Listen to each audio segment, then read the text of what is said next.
આજના લેક્ચરની અંદર આપણે ACSR conductor, stranded conductor, hollow conductor વિશે આપણે વાત કરીશું, જે ટ્રાન્સમિશન લાઇનની અંદર ઉપયોગ થાય છે. આ બધા કંડક્ટર બરાબર, જે તમે ઓવરહેડ ટ્રાન્સમિશન લાઇન તમે જોવો છો એમાં અલગ અલગ આખા કંડક્ટરની સ્ટોરી છે, બરાબર, એનો ઉપયોગ છે એ કરવામાં આવે છે.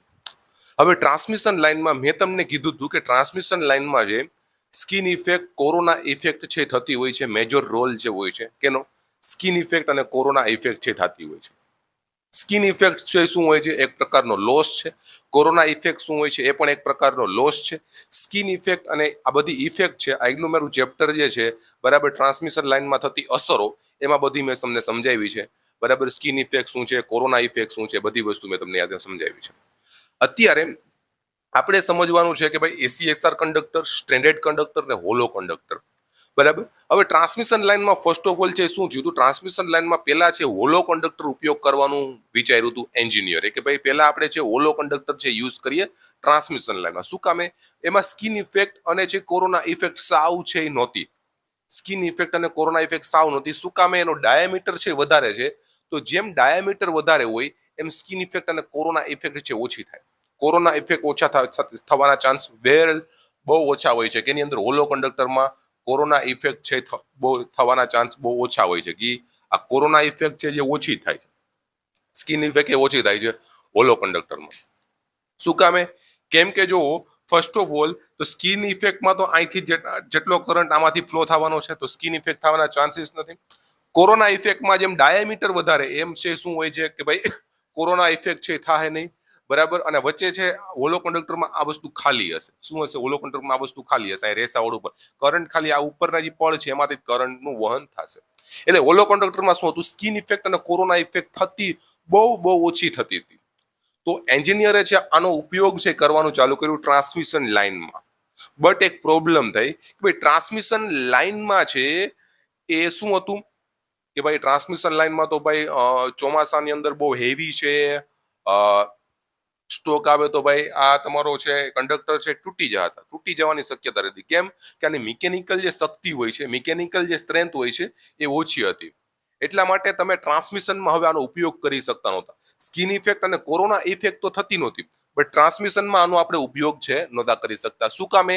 કેમ કે હવાના ફોર્સના લીધે આ કંડક્ટર તૂટી જવાના ચાન્સીસ છે હતા, અને આની મિકેનિકલ સ્ટ્રેન્થ છે ઓછી હતી. એટલા માટે આનો હવે આપણે ઉપયોગ છે નથી કરતા ટ્રાન્સમિશનમાં. તો આનો ઉપયોગ આપણે ક્યાં કરીએ છીએ? આનો ઉપયોગ બસ બારમાં ઉપયોગ કરવામાં આવે છે.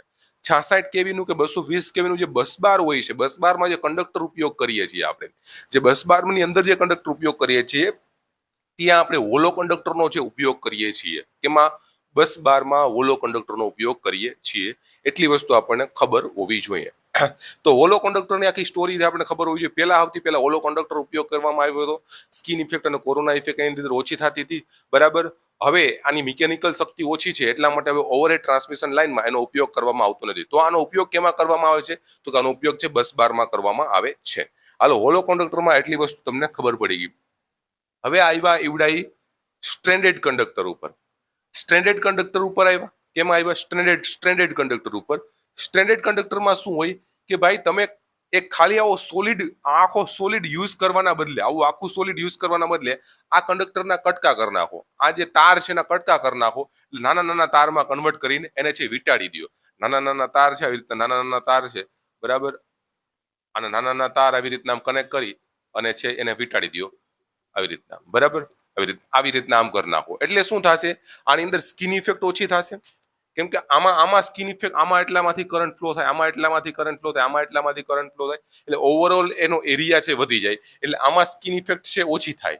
આમાં છે આખું આમાં આમ યુઝ કરવાને બદલે આખું આવું યુઝ કરવાને બદલે આવું યુઝ કરવાથી શું થાય? સ્કિન ઇફેક્ટ છે ઓછી થશે અને કોરોના ઇફેક્ટ એ ઓછી થશે, બરાબર.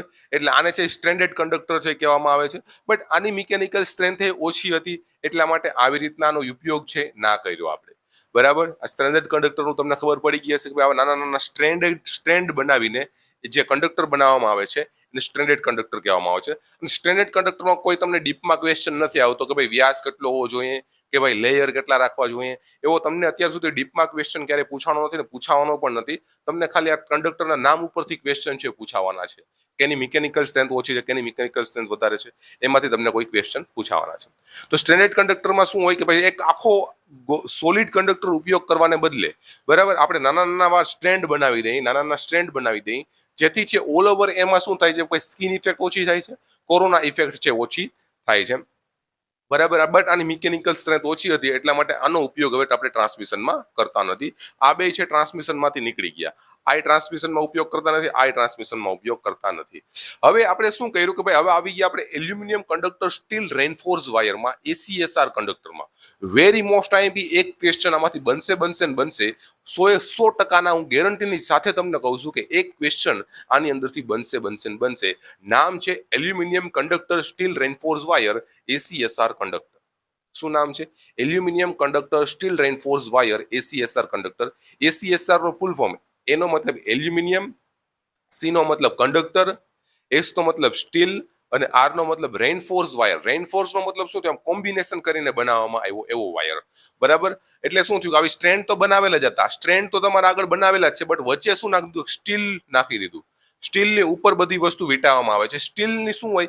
સ્ટીલની મિકેનિકલ શક્તિ બહુ વધારે હોય, એટલે તમારો કંડક્ટર છે તૂટે નહીં. સ્ટીલની જે મિકેનિકલ શક્તિ હોય છે એ વધારે હોય છે, એટલે તમારો કંડક્ટર છે શું હોય છે? તૂટવાના ચાન્સીસ બહુ ઓછા હોય છે. એટલે શું થાય કે ભાઈ વચ્ચે સ્ટીલ મૂકી દીધો, બરાબર, વચ્ચે સ્ટીલ મૂકી દીધો ને આજુ એલ્યુમિનિયમના કંડક્ટર છે, એટલે એને aluminium conductor steel reinforce wire કહે છે. અને આનો ઉપયોગ છે ઓવરહેડ ટ્રાન્સમિશનમાં કરવામાં આવે છે. મિકેનિકલ સ્ટ્રેન્થ બહુ વધારે હોય છે અને આનો ઉપયોગ કેવામાં કરવામાં આવે છે?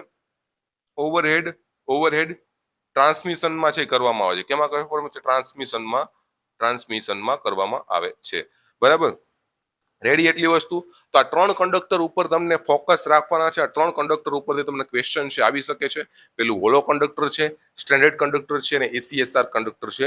મેં તમને વેલ ડિફાઇન એક્સપ્લેન છે કરી દીધું છે. હોલો કંડક્ટર શું કામે યુઝ ના કર્યું, પછી સ્ટેન્ડર્ડ કંડક્ટર ઉપર મૂવ થયા તો સ્ટેન્ડર્ડ કંડક્ટર શું કામે મૂવ ના કર્યું, પછી આપણે છે એસીએસઆર કંડક્ટર ઉપર ગયા, વચ્ચે સ્ટીલ મૂકી દીધું, મિકેનિકલ સ્ટ્રેન્થ વધી ગઈ અને ઉપરાંત સ્કિન ઇફેક્ટ અને કોરોના ઇફેક્ટ પણ ઓછી છે. તો આનો ઉપયોગ આપણે ઓવરહેડ ટ્રાન્સમિશન લાઇનમાં કરીએ છીએ. કેનો? એસીએસઆર કંડક્ટરનો. બરાબર ગાઈસ? ઓકે, તો આ થઈ ગયા ટ્રાન્સમિશન લાઇનમાં ઉપયોગ થવામાં આવતા કંડક્ટર. આગલો આપણો લેક્ચર હવે આવવાનો છે ઓવરહેડ ટ્રાન્સમિશનમાં ઉપયોગ કરવામાં આવતા પોલ. એના પછીનો લેક્ચર આપણો છે કે ઓવરહેડ ટ્રાન્સમિશન લાઇનમાં ઉપયોગ કરવામાં આવતા ઇન્સ્યુલેટર્સ. બરાબર? ઓકે, તો આ 3 લેક્ચર વેરી આઈએમપી છે, બરાબર ને? યાદ રાખવા જેવા છે મુદ્દાઓ, આની અંદરથી ડાયરેક્ટ ક્વેશ્ચન છે આવે છે એટલા માટે. Okay guys, thank you guys. જય હિન્દ, જય ભારત.